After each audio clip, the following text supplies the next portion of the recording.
This plot of land once sat at the heart of the British establishment, but depending on who you listen to, it could soon become a grave threat to national security. Lord Alton of Liverpool, who is the chair of the Joint Committee on Human Rights but is speaking in a personal capacity today, is also a member of the Inter-Parliamentary Alliance on China and sanctioned by the Chinese Communist Party. Lord Alton. Thank you, Duke.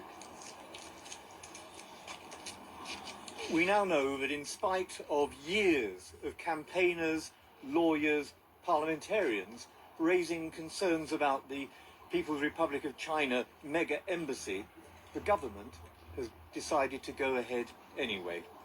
We are in a dangerous geopolitical moment. China is explicit about their desire for what they call the great rejuvenation of the Chinese nation.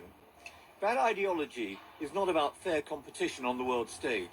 It's about subjugating the United States and reshaping the international order in the image of the Chinese Communist Party. When Keir Starmer goes to Beijing with the title deeds to the mega embassy in his pocket, I hope he will take with him copies of the Joint Committee on Human Rights report on slave labour and our supply chains, and read those sections that deal with the use of Uyghur slave labour. I'll hope he takes with him a copy of our report on transnational repression, which deals with the sorts of things you'll hear from Chloe Chung about, who gave evidence to our committee and who has a 1 million Hong Kong dollar bounty placed on her head. And I hope that when he goes, he will raise the case of Jimmy Lai. It is outrageous that any British Prime Minister should go to Beijing whilst a British citizen is incarcerated, languishing, along with many pro-democracy campaigners in jails in Hong Kong and in mainland China.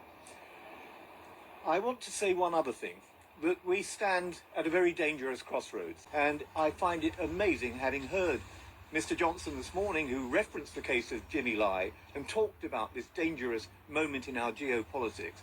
I cannot believe that we would want to be so out of step with our allies as to go ahead with this decision. My name is Mark Nygate. I am the Treasurer of the Royal Mint Court Residents Association. I am a resident on the Royal Mint and have been for 27 years, and when I first moved in there it was Crown Estate land. We residents have fought this application since we learned that our homes have been sold to China without warning. This has been a long David and Goliath fight. There is now only one way of stopping this, a judicial review. So I am today announcing that our judicial review to challenge the UK government's embassy decision begins today. Whether or not it was lawful for the government to take a decision without knowing the purpose of large parts of our building. The Chinese are buying up buildings all around here. What do they want them for?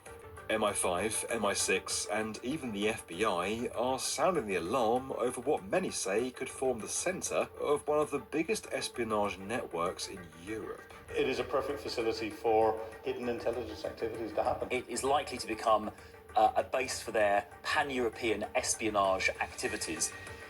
Or could it be what its owners say it is? The home of a budding yet fraught relationship between two nations with a lot of history. This is the proposed site of China's new embassy in the United Kingdom. If it gets built, it won't just be the biggest in London, but the biggest in Europe. China is not a friend, it's a threat to our freedoms and our security. This is Britain, this isn't China. People have the right to expect freedom.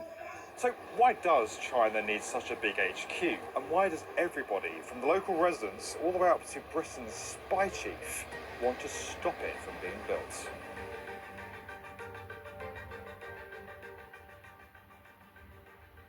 Embassies are strange places, and before you all kick off in the comments, yes, embassy refers to the diplomatic mission of a country. The building itself is technically called the Chancery, but we're going with the most commonly used phrase here.